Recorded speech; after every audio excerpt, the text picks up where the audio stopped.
cardinals from all around the world prepare for a historic vote in the Sistine Chapel to pick the next leader of the Catholic Church.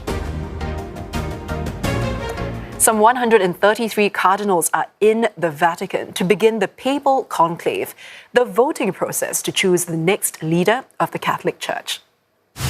And you're looking at live pictures out of Vatican City, where people are waiting eagerly to find out who will succeed Pope Francis, who passed away last month. Once a pope has been chosen, white smoke will billow from the Apostolic Palace before he is presented to the world from a balcony of St. Peter's Basilica.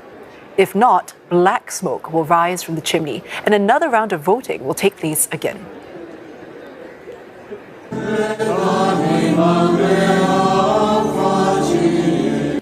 Hours before the conclave, the cardinals attended a special mass at St. Peter's Basilica.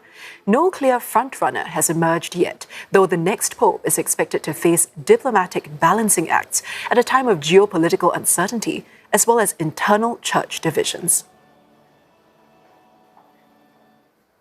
And for more, we're joined by Olly Barratt, reporting live from Rome. Now, Olly, the conclave is set to begin in slightly more than an hour. Can you walk us through what we can expect in the coming hours?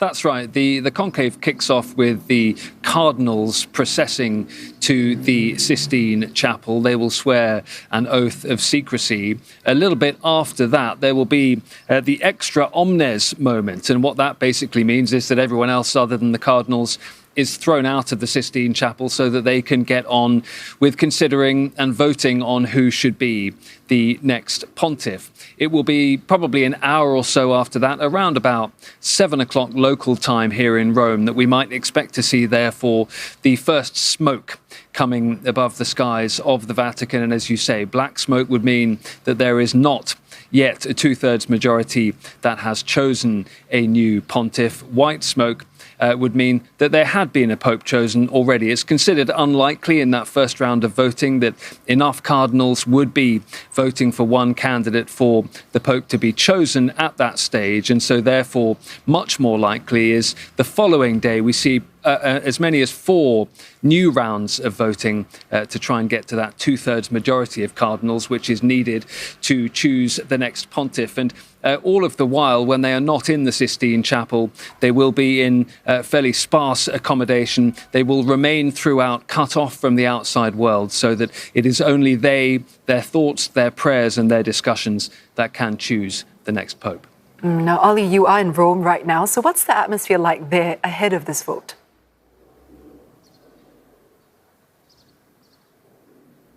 There's an atmosphere of excitement, really, for many people, Catholics and non-Catholics. The Vatican itself is very busy. There were thousands of people in St. Peter's Square when the cardinals had Mass earlier in the day. And throughout the next few days, thousands of people will be gathering at St. Peter's every day, really, because they don't want to miss that moment when a new pope is presented to the crowds outside St. Peter's Basilica.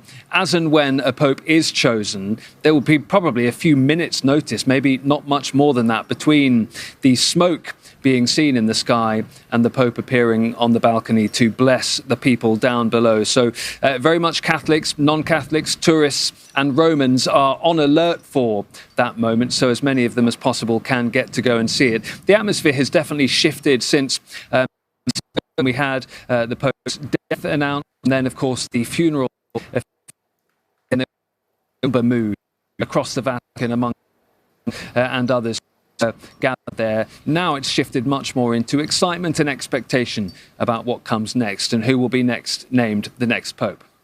Olly, thank you so much for that update. That was Olly Barratt reporting live from Rome. And as we mentioned, at least in less than 2 hours, the doors to the Sistine Chapel will be sealed, communication with the outside world cut, and some 130 cardinals will begin voting for the next pope. It's a practice done more than 100 times before, by hundreds of cardinals before them. So how did the conclave come about? Well, it's seen as a way to bring order to a sometimes chaotic process with a history of infighting, smear campaigns, bribery, and even bloodshed. The origins of the conclave we see today can be traced back to the 13th century, when the death of Pope Clement IV in 1268 triggered an almost 3-year-long wait for the new head of the Catholic Church. Now, for 1,006 days, 18 cardinals deliberated in the city of Viterbo, divided along political, religious, and family lines. 3 of the 20 cardinal electors died even before a decision was made. 2 years after deliberations first began, the public took things into their own hands. They reduced rations to just bread and water, locked the cardinals in the papal palace, and even tore off the roof. Now, the cardinals finally elected Gregory X as the next pope in 1271. He then created the conclave that we see today, used to pick his successor, Pope Innocent V. The conclave, a word which comes from the Latin phrase that means with key, is based on the constitution Ubi Periculum. It requires cardinals be locked away to focus on electing the next pope without any political or personal interference. Initially, food was rationed if deliberations took longer than 3 days, but that rule was relaxed in the mid-1300s. In 1621, secret and written ballots were introduced. Today, efforts to maintain the secrecy have advanced, with authorities using anti-drone technology, electronic jammers, in addition to ancient oaths to maintain the election's integrity. Now, those measures are also in place for the safety of the cardinals. Conclaves of the past, like today, were at risk of security breaches. Political and religious tensions also forced some conclaves out of Rome to other parts of Italy, and even in Germany and France.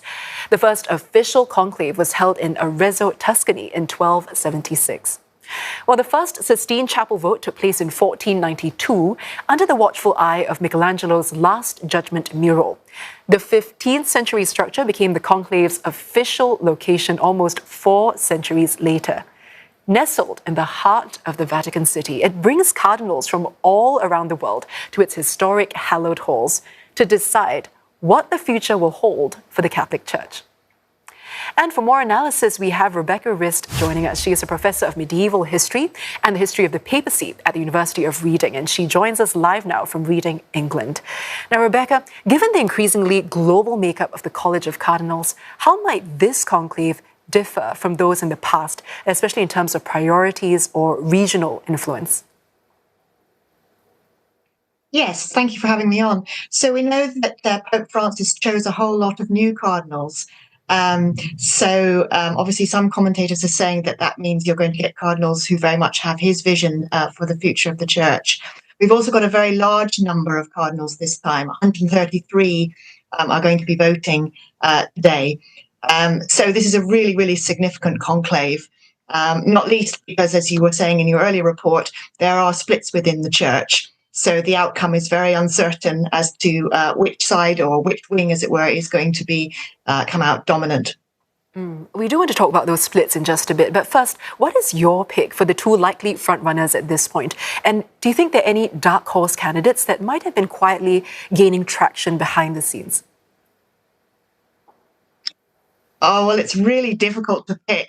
The saying is that the one that goes in Pope comes out a cardinal from the conclave. I.e., it's not usually the person you expect. Obviously, the Italians would very much like to have a Pope again. They haven't had one since 1978. And Parolin, for a long time, was seen as a forerunner, Cardinal Parolin. However, there are other Italian possibilities as well, such as Zuppi and Pizzaballa. On the sort of traditional wing, you've got people like Cardinal Serra, and on the more liberal or progressive wing, perhaps Cardinal Aveline. So Cardinal Serra obviously has been in the Vatican for many years, but he's an African cardinal. Cardinal Aveline is from France.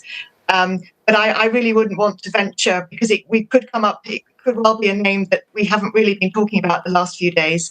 It's very open this time, unlike sometimes in the past, where it's been much more obvious. So, for example, during the pontificate of John Paul II, Cardinal Ratzinger was very, very influential, and nobody was that surprised when we had Benedict XVI. But this time it's much more open. And speaking of open, there's also talk about the possibility of the first African or Asian pope in modern history. What might the symbolic and practical impact of such a shift be for the Catholic Church, given that they might be considered as candidates? Yes, indeed. So I gather that your cardinal in Singapore is William Go Sanchi. I hope I've pronounced that properly. He might be a Southeast Asian pope. He's maybe a little bit young. He's, I gather, only 67. But the point is, if there was an Asian or an African pope, this would really sort of signal the continuing sort of global nature of Catholicism. Obviously, Pope Francis was from South America, so that was a signal that we weren't just going to have European popes as so often in the past. Obviously, before him, we had John Paul II, who was Polish, and Benedict XVI, who was German. And obviously, over the centuries, there have been many, many Italian popes in particular. So if we got an Asian or an African pope now, I think it would signal that, these are areas where Christianity and obviously Catholicism in particular are flourishing, and would sort of emphasize the global nature of Catholicism. Now, Rebecca, earlier you mentioned there are still some divides within the church today. What are some of the major theological or pastoral divides within the church today? And also, how might the new pope be expected to bridge them? Yes, indeed. So Pope Francis's pontificate was not without controversy. Some of his declarations and encyclicals about things like communion for the civilly divorced and remarried, and the blessing of same-sex unions and so on. And this did not go down well in all quarters of the church. So we wait to see who is elected, and whether they're going to concentrate. If they're more conservative, more traditional, they'll want to concentrate more on, as it were, clarity of theology. That will probably be their way forward. Whereas if we get a more progressive or liberal pope, probably the emphasis will be much more on accompanying people on where they are in their life journey. But I should say in all of this that for any pope who comes in, whether they're liberal or conservative, they're going to have massive issues to deal with, to do with Vatican being, really in problems financially at the moment, whole child abuse issues, which are ongoing, and also the issue of church governance and women's role in the church in the future. So any pope of whichever persuasion is going to have, huge issues to confront. So this is that they need a pope who can manage these issues well. Rebecca, thank you so much for sharing your insights. That was Rebecca Rist, who is Professor of Medieval History and the History of the Papacy at University of Reading.